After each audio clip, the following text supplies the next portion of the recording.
আসসালামু আলাইকুম। আশা করি সকলে ভালো আছেন। ইনশাল্লাহ আমিও ভালো আছি।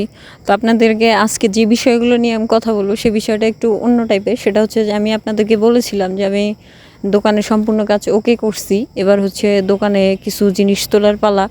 তো এই জিনিসগুলো হচ্ছে আমি কোথায় করতে আসছি এই ঠিকানাটা আমি বলতেছি, এবং সেই সাথে হচ্ছে যে কেন এই উদ্যোগটা নিলাম এটাও আপনাদেরকে বলবো অবশ্যই। আর বাকি প্রত্যেকটা ভিডিওই হচ্ছে আপনাদের মাঝে শেয়ার করব। আপনারা যদি ভালো লাগে অবশ্যই বলবেন ভালো, আর যাদের খারাপ লাগবে তারা অবশ্যই বলবেন খারাপ। তো যাই হোক, আমি হচ্ছে আমার প্লাস্টিক আইটেমের যে যত জিনিসগুলো আছে, মানে প্লাস্টিক আইটেম হচ্ছে আপনার রান্নার কাজে অহরহ লেগেই থাকে, এটা সবাই আমরা কম বেশি জানি। তো এই আইটেমটাই আমি আগে প্রথমে চুজ করলাম। আর এমন জায়গায় বা এমন প্লেসে আমি দোকানটা দিছি, সেইখানের আশেপাশে মানে যতগুলো দোকান আছে সামথিং, এই আপনার মনে করেন কম করে হলো 1 থেকে 150 দোকান, এর ভিতরে কোনো প্লাস্টিক মাল নাই। তো এই জন্যই আমি চিন্তা করলাম যে প্লাস্টিকের আইটেমটা রাখলে কেমন হয়। তো বেশ কয়েকজনের সাথে আলোচনা করার পরে ওনারা বলছে যে মোটামুটি ভালো হবে, সমস্যা নেই, আপনি করতে পারেন। তো দ্বিতীয়ত হচ্ছে যে আপনার আর হলো মানে এক কথা হলো কি, ভ্যারাইটিস যে আইটেমটা আছে এই আইটেমটাই আমি রাখতে চাচ্ছি।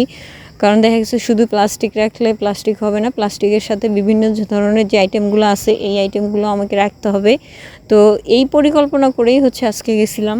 তো যাই হোক, মোটামুটি এই দোকানে যত কিছু জিনিস আছে মানে প্লাস্টিক আইটেম থেকে শুরু করে যা যাবতীয় আছে প্রত্যেকেরই হচ্ছে আমি মানে প্রত্যেকটা বান্ডিল থেকে হচ্ছে 1 ডর্জন 2 ডর্জন 3 ডর্জন 4 ডর্জন এইভাবে ডর্জন প্রতি নিচ্ছি আমি।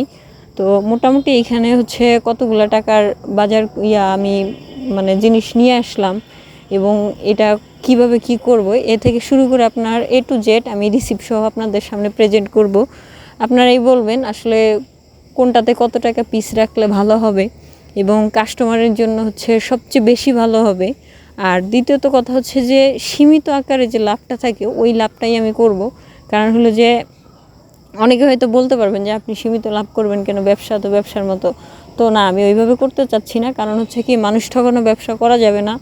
তো আমি চাই যে একজন কাস্টমার যেন আমার কাছ থেকে জিনিস নিয়ে সে পরবর্তীতে যেন আবার এসে বলতে পারে যে না, আপনার দোকানে প্রোডাক্টটা নিছি, এটা খুবই ভালো ছিল, এবং তার মাধ্যমে যেন আরও 10টা কাস্টমার আমার দোকানে আসতে পারে। তো আমি সেই আইটেমগুলোই খোঁজার চেষ্টা করলাম এবং সেই আইটেমগুলো নিলাম।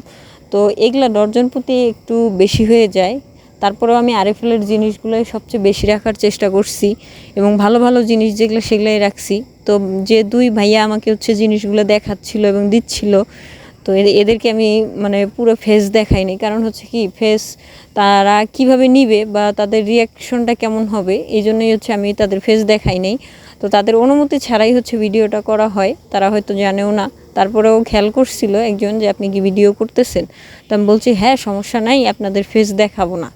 তো তারা আর কিছু বলে নাই। তো যাই হোক, আমি তাদের ফেস দেখাইলাম না।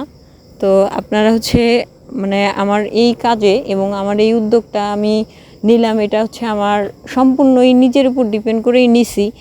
জানি না কত দূর আগাইতে পারবো এবং কত মানে এখানে সফলতাটা কেমন, এটা আমি আসলে জানি না। এবং এই বিষয়ে আমার কোনো ধরনের কোনো আইডিয়া মানে একবারেই আমি নতুন। আপনারা হয়তো অনেকেই ব্যবসা করছেন বা এখনও করতেছেন, অনেকেরা হচ্ছে ভবিষ্যতে ব্যবসা করবেন। তো যারা ব্যবসা করবেন তারা হালাল করে ব্যবসা করেন, এইটুকুই আমার বলা। এখন কথা হচ্ছে যে আমি যে বললাম আপনাদেরকে হালাল করে ব্যবসা করার জন্য, আমি নিজে কতটুকু হালাল করে ব্যবসা করবো সেটাও তো দেখতে হবে। তো ইনশাল্লাহ আপনারা ভরসা রাখতে পারেন, আমি অবশ্যই হালাল করেই ব্যবসা করব। আর এটা আনছি হলো আমি নবীনগর থেকে। এটা আপনারা কম বেশি সকলেই যারা গাজীপুর এরিয়াতে থাকেন তারা সকলেই জানেন যে নবীনগর কোথায়। তো যাই হোক, সেনা মার্কেট আছে, নবীনগর আছে, আপনার এইদিকে হচ্ছে জামগড়ার এদিকে আছে। আপনারা চাইলে এই দিক দিয়েই হচ্ছে যোগাযোগ করে নিতে পারবেন, এবং তারা খুবই কম ইয়াতে মানে কম কস্টেই হচ্ছে তারা জিনিসগুলো রাখে। এবং আপনি যদি 20-এর উপরে মানে জিনিস নেন তাদের কাছ থেকে, তারা হচ্ছে নিজেরাই গিয়ে ডেলিভারি করে দিয়ে আসবে আপনার বাসায়, তারা কোনো চার্জ নেবে না। তো যাই হোক, ফাইনালি হচ্ছে আমার দোকানে মালগুলো আমি নিয়ে আসছি।